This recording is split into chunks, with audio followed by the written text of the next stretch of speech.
Hello, in this video we're going to be showing you a bit about mini beast hunting in your garden, how to do it and what you're going to need. There's lots of equipment that you could use for mini beast hunting that we use when we work with our school groups. You could have white trays, magnifying glasses, bug pots with magnifying lids, but if you don't have this equipment, don't worry about it.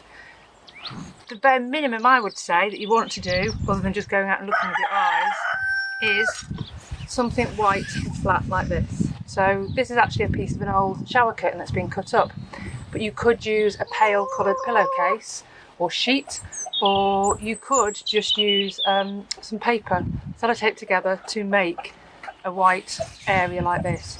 Pale is better because it just lets you see the animals a bit more clearly against the background of the natural materials you're putting on there. The other thing I would have is a spoon. I tend to discourage children from using their fingers for picking up the mini beasts or for using tweezers because they can be a little bit too rough and hurt or damage the animals. Okay, so you'll want to think about where you might find animals. So you're going to be looking in places where there's sources of food, leaves, flowers, rotting wood, or where it's cool and damp. So on a sunny day, a good place to look is on trees and bushes and shrubs. They've not got that many leaves on at the minute, so there might not be that much on there, but we can give it a go. And you can do something called a tree shake. So you put your sheet underneath the tree, and then you just grab your branches and gently give them a shake like this.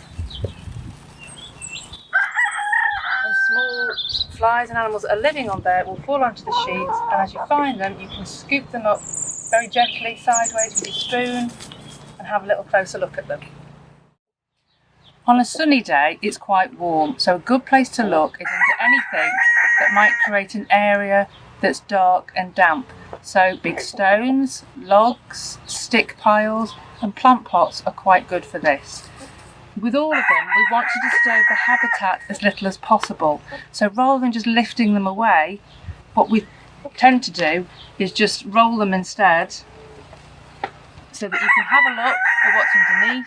You can always scoop it out to have a closer look and then just roll the object back again, and it's not changed the habitat for the animals.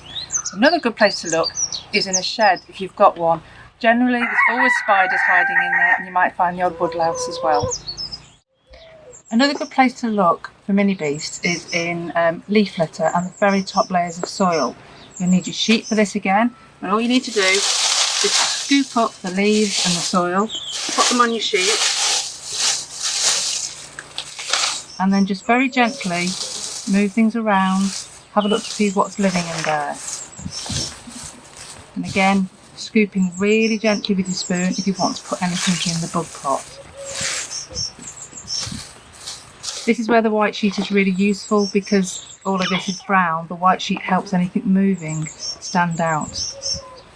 Don't forget, if you've not got log piles or stone piles in your garden, it's a really easy thing to do to create a better home for wildlife in your garden.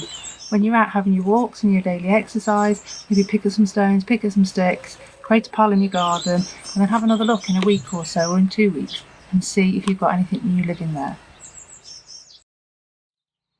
We've shown you how to look for mini beasts in quite a few different sorts of habitat. So one thing that's really important is to put the animals back in the right place when you finish. Perhaps as you move on from one habitat, say from a tree, onto looking under stones, put the animals back first of all on the tree before you move on.